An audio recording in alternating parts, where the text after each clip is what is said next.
Hello, and welcome to today's Taiki Talk. Today, we're going to be talking about your biggest barrier. But before we get there, let me introduce myself to those who are not familiar, or to introduce myself to those who are familiar with Taiki Talks. So I'm Lauren Young Durbin. I'm a career change coach, and I work with women who are looking to change their careers, whether they know what they want to do next and they just haven't made that leap, or they're just like, look, I don't know what I want to do. I know I want to do something different. But I don't know what it is. And I'll be honest with you, usually they do. But we pull it out of them, help me, Memorial. But I work with them to pull the answer out and help them develop a plan to make the next step and move towards that career that matches their values, their the income level that they would like to usually maintain. Sometimes they would like to increase their income, and we can work on that too. But yeah, so I do that through one-on-one coaching. I have a online course that'll be coming out in the coming weeks. I'm very excited about that. So Taiki Talks are talks I have every Tuesday. I had a dentist appointment today, so it's a little later today. Where I discuss a particular topic. Usually, it's what I talk about in my blog, but I want to give people a chance to see me as a person, so they're just not reading it. So today's topic is about your biggest barrier, and like I said earlier, it's you. What was that Taylor Swift song I saw all over TikTok? They're like, "Hey, it's me. I'm the problem. It's me." Yeah. So I guess it's, "Hey, it's you. You're the problem. It's you." Now, I know that there's always things going on and you have lots of reasons, but I'm really big on telling my clients that there is a difference between a reason and an excuse. And most of what people tell me are excuses. So let me just explain the difference for me. An excuse is, oh, I just didn't have time, or I got so busy, or anything else that is just basically not a real reason. For me, a reason is, you know, things happen. Maybe you get COVID, like I did a couple weeks ago.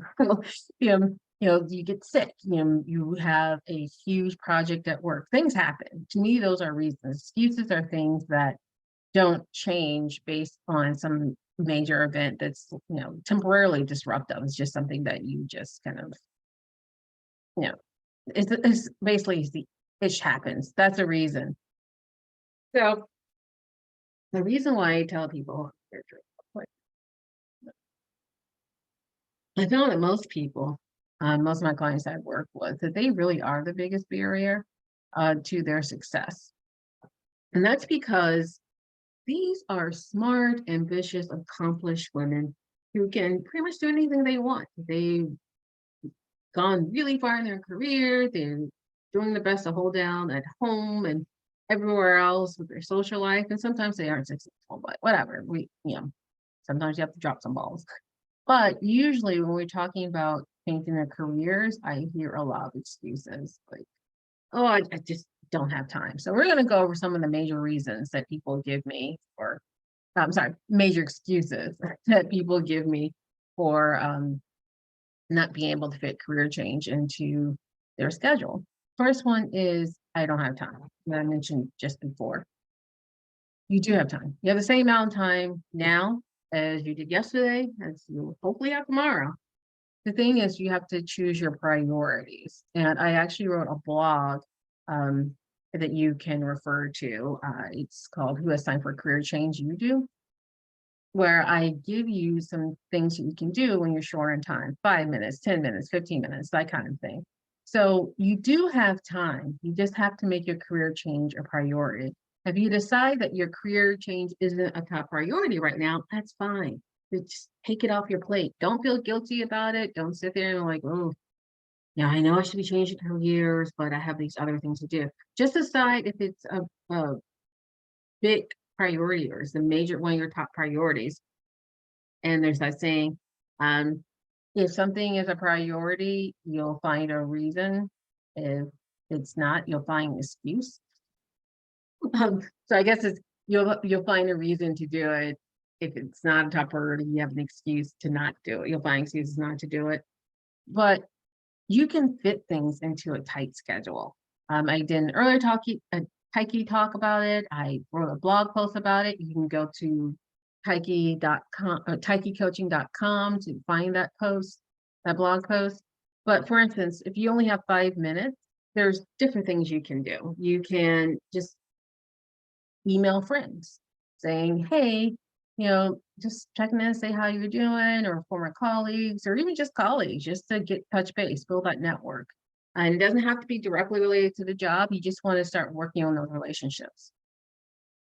The other thing, I have a couple of things that aren't directly related to the time piece, because again, I've talked about the time piece elsewhere. And so I just want to give you some tips outside of that during the Taiki talk. Yeah.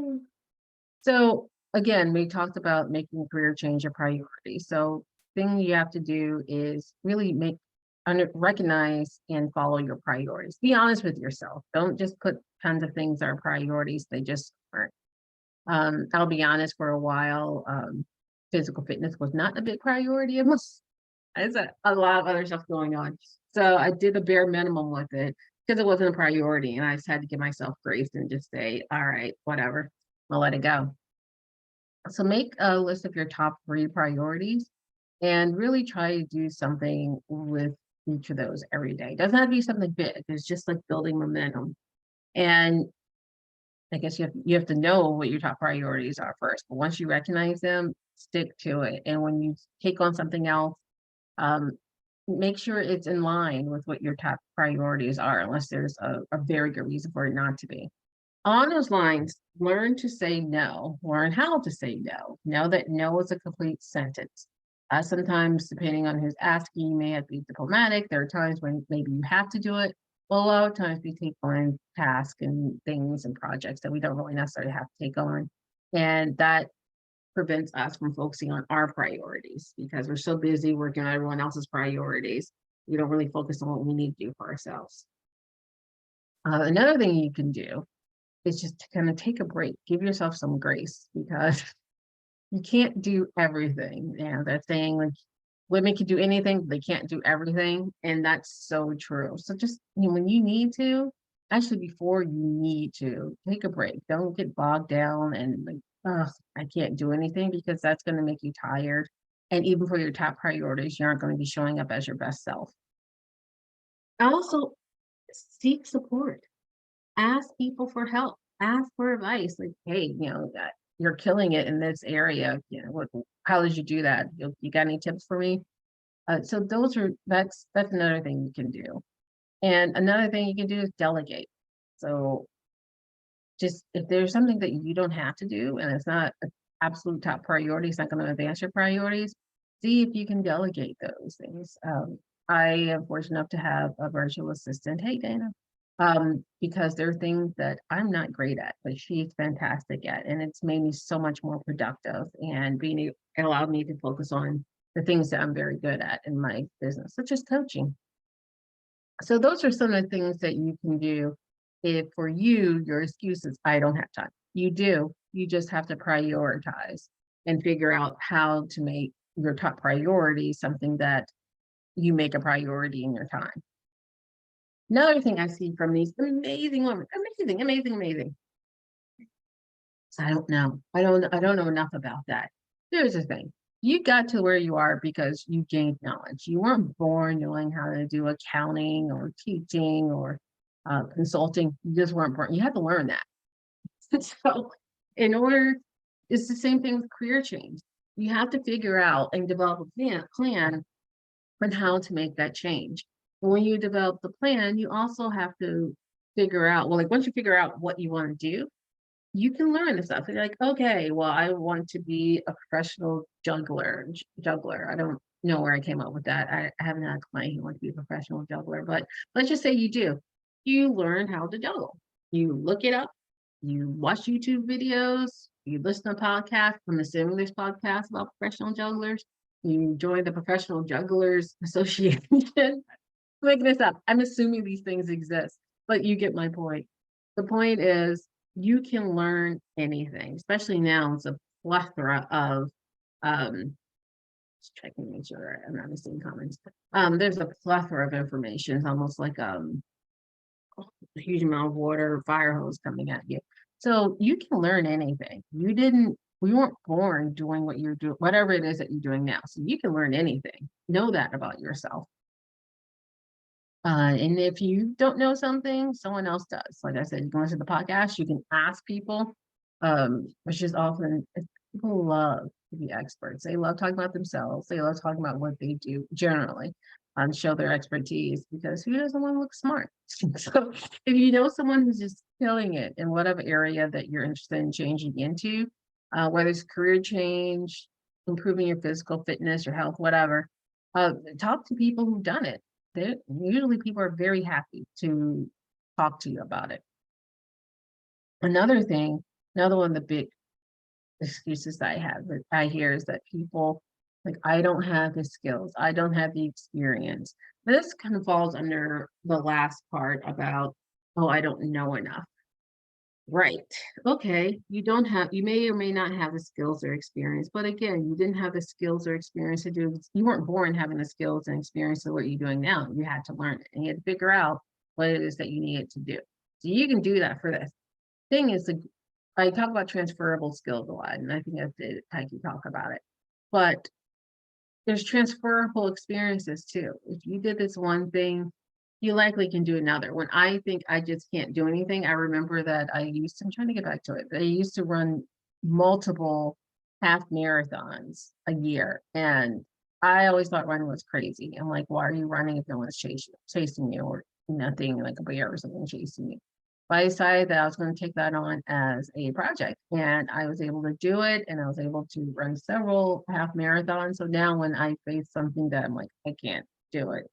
Um, I think I'm like, well, I started running and I was able like to work through all the pain and fatigue and do that. So it's the same thing, it's transferable experience. So once you realize that you've learned and gained the experience, you learned the skills to gain the experience to do what you do now, just remember you can do that for something else new. So in order to do that, first thing to know is what are you lacking? It's not just, you can't leave it very general, skills and experience.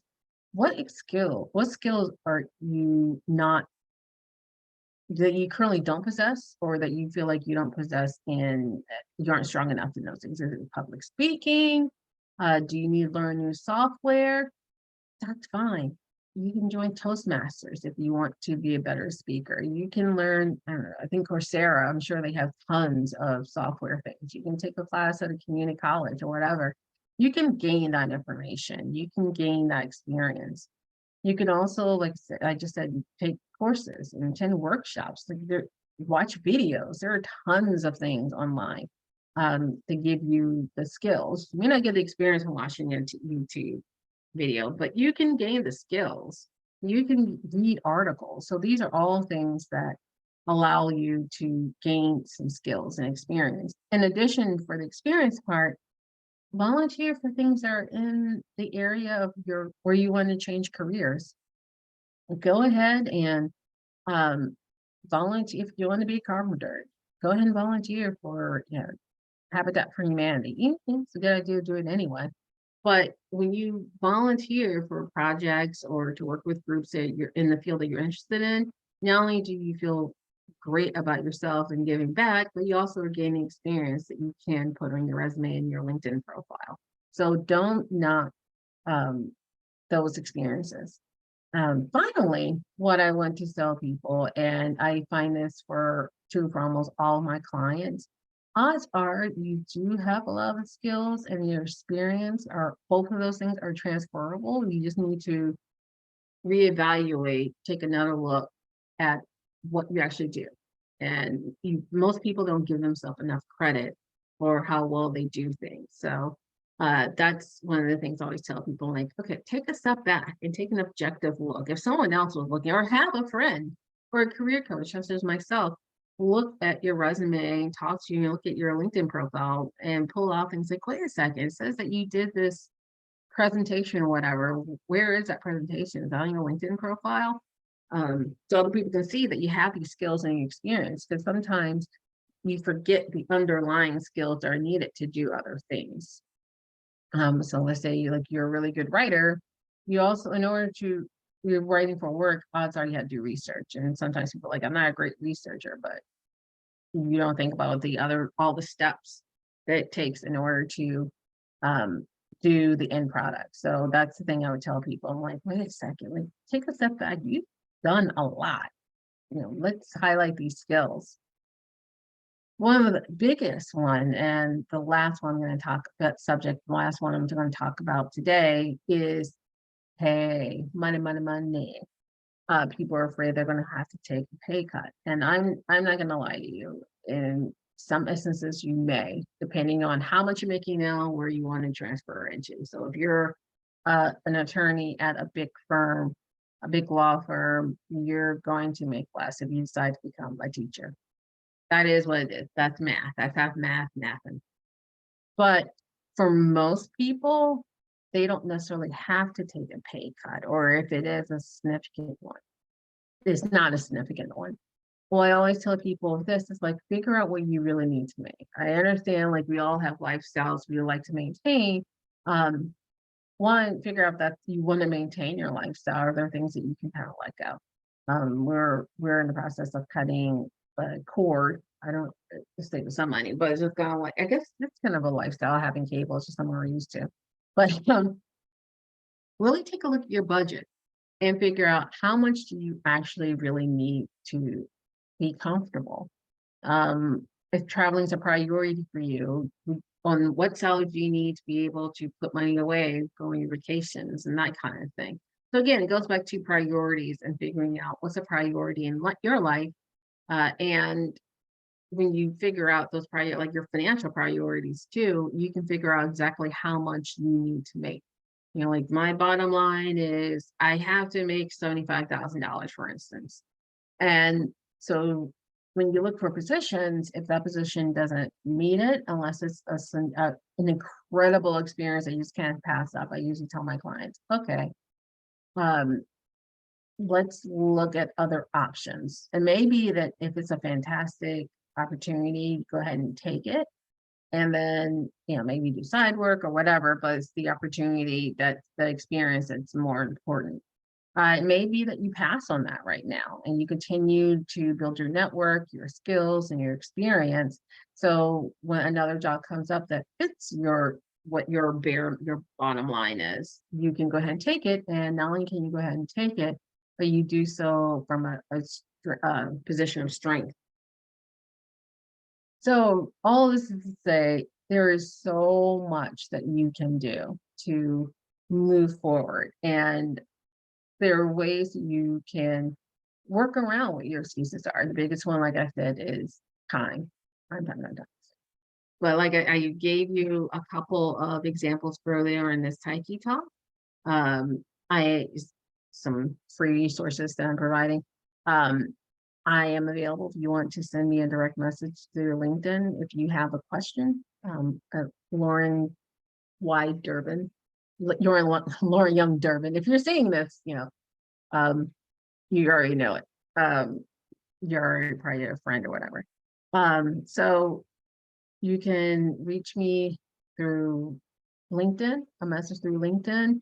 You can visit my website, tychecoaching.com, TYCHE coaching.com, or you can sign up for my newsletter where you'll get the first exclusive things about blogs and courses and all that stuff. And again, I'm super excited. There's going to be a big announcement in the coming weeks. I'm working on an online course about career changes because I recognize that people often don't have the resources to do one-on-one coaching, and maybe they I don't have an hour block. So this course will allow you to work at your own pace. The modules are short, so you can watch them or listen to them on the way to work or while you walk or whatever. But so that's today's Taiki Talk. Again, I'm Lauren Young Durbin, career change coach, transition coach. And it's always a delight to talk to you every Tuesday. Again, you can reach me through messaging through LinkedIn. You can visit my website, taikicoaching.com. It's like not the coaching, but just taikicoaching.com. And feel free to sign up for my newsletter that comes out every week. Thank you and have a great week. Bye.